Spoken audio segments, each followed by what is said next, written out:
कई बार इंसान बातचीत में, तर्क वितर्क में या बहस में इतना आगे बढ़ जाता है कि उसे सही गलत का पता ही नहीं रहता। अपने आप को सही साबित करने के लिए, अपनी बात को सही साबित करने के लिए वो किसी भी सीमा को पार कर जाता है। वे कुछ उन्मादिक क्षण आपके जीवन की दशा और दिशा दोनों बदल सकते हैं, और फिर बाकी जो कुछ बचता है, जो शेष बचता है, वो केवल और केवल पश्चाताप होता है। ऐसी ही कहानी है एंटन चेखव की शर्त। अच्छी कहानी, आइए सुनते हैं। सर्दी की उस गहरी अंधेरी रात में साहूकार को याद आ रही थी 15 साल पहले की वो रात, जब उसने अपने घर में दावत दी थी। शहर के प्रबुद्ध लोग आए हुए थे। मृत्यु दंड को लेकर बहस छिड़ी हुई थी। कुछ लोगों का मानना था कि मृत्यु दंड अमानवीय है, अनैतिक है, सरकार कोई परमेश्वर नहीं है, उसे वो चीज लेने का अधिकार नहीं है जिसे वो लौटा ना सके, यानी कि जीवन। कुछ लोगों का कहना था कि मृत्यु दंड की अपेक्षा आजीवन कारावास बेहतर है, लेकिन साहूकार का मानना था आजीवन कारावास में बंदी को हर रोज मरना पड़ता है, उससे अच्छा तो मृत्यु दंड है। कम से कम एक बार मर के मुक्ति तो मिलेगी।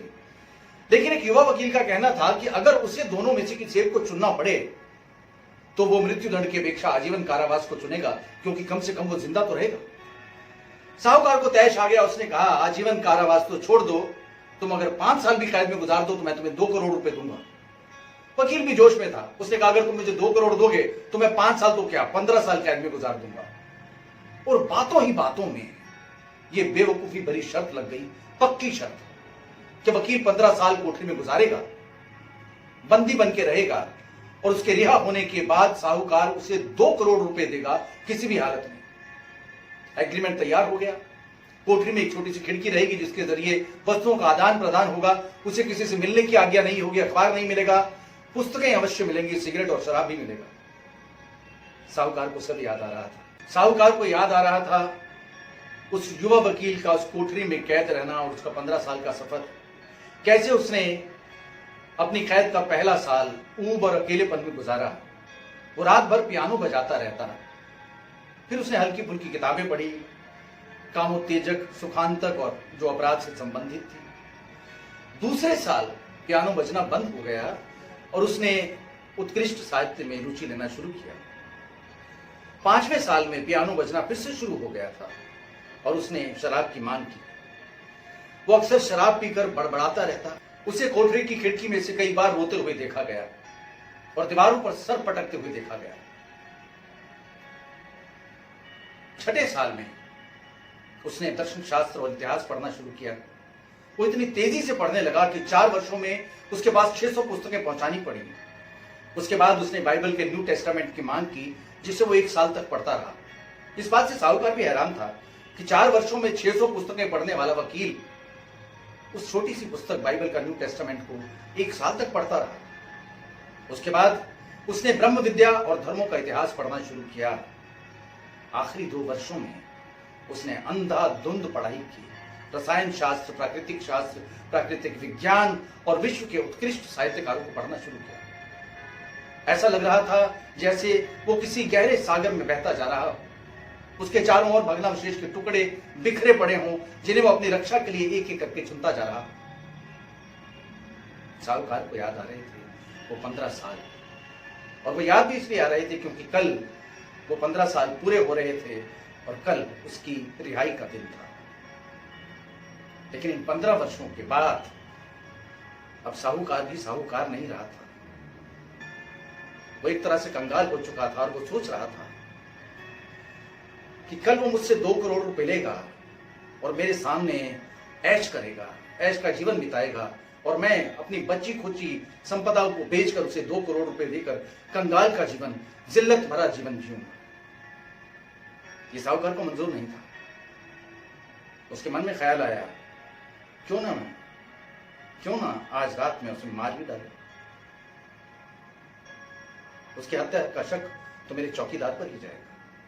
ये सोचकर उसने कोठरी की चाबी ली और उसे मारने के लिए चल पड़ा। उस गहरी काली रात में साएं साएं करते उस वातावरण में उस कोठरी तक पहुंचा। उसने धीरे से कोठरी का दरवाजा खोला। जैसे अंदर देखा, मेज पर एक मोमबत्ती जल रही थी, उसके ठीक सामने एक दुबला पतला आदमी साहूकार की तरफ पीठ किए कुर्सी पर बैठा था। साहूकार ठिठक गया। साहूकार 10 मिनट तक इंतजार करता रहा, लेकिन वो आदमी हिला नहीं।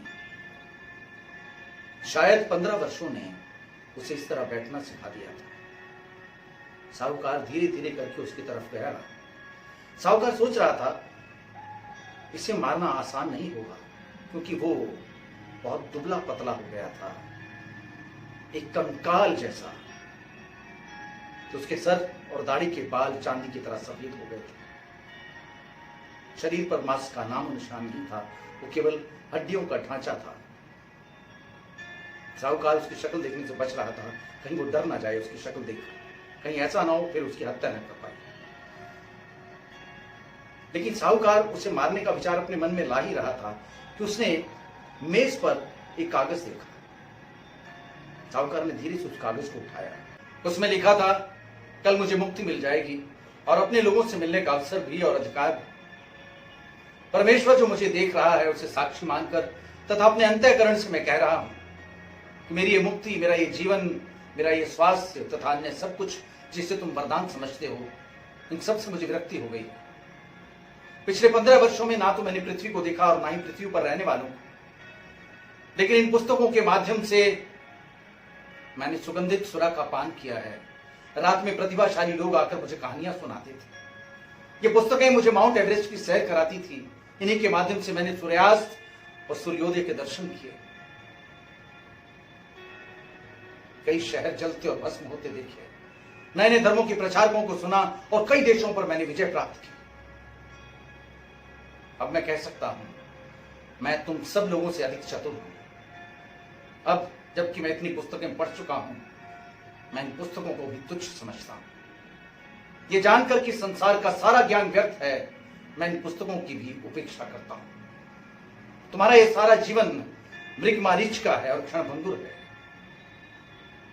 मैं कह सकता हूं संसार के सारे सुख जिसे तुम सुख समझते हो, ये सुख नहीं है। तुमने झूठ को सच और बदसूरती को सौंदर्य समझ लिया है। तुमने झूठे सुखों के लिए स्वर्ग को गिरवी रख दिया है। अब जबकि मैं जान गया हूं संसार का सारा ज्ञान व्यर्थ है, तो मैं इन सुखों को त्याग करना चाहता हूं। इसलिए अपनी मुक्ति के 5 मिनट पहले ही मैं कल निकल जाऊंगा, ताकि साहूकार को मुझे वो धन न देना पड़े। साहूकार ने जब ये पढ़ा तो जड़ हो गया। वो धीरे धीरे अपने घर की तरफ लौट आया। सुबह उसके चौकीदार ने उसे आकर बताया। वो हांफते हुआ आया। उसने कहा, साहब वो बंदी तो कोठरी की खिड़की तोड़कर भाग गया,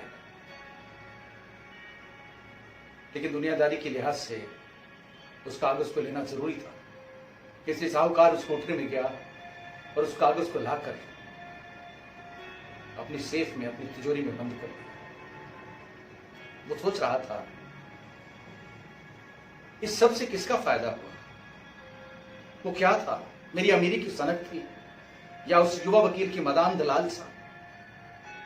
इससे क्या साबित हो गया कि मृत्युदंड बेहतर है या आजीवन कारावास? उसे जितनी ग्लानि हो रही थी उतनी जीवन में पहले कभी नहीं हुई। वो बेतहाशा रोता जा रहा था, रोते जा रहा था, और उसे चुप कराने वाला कोई नहीं था।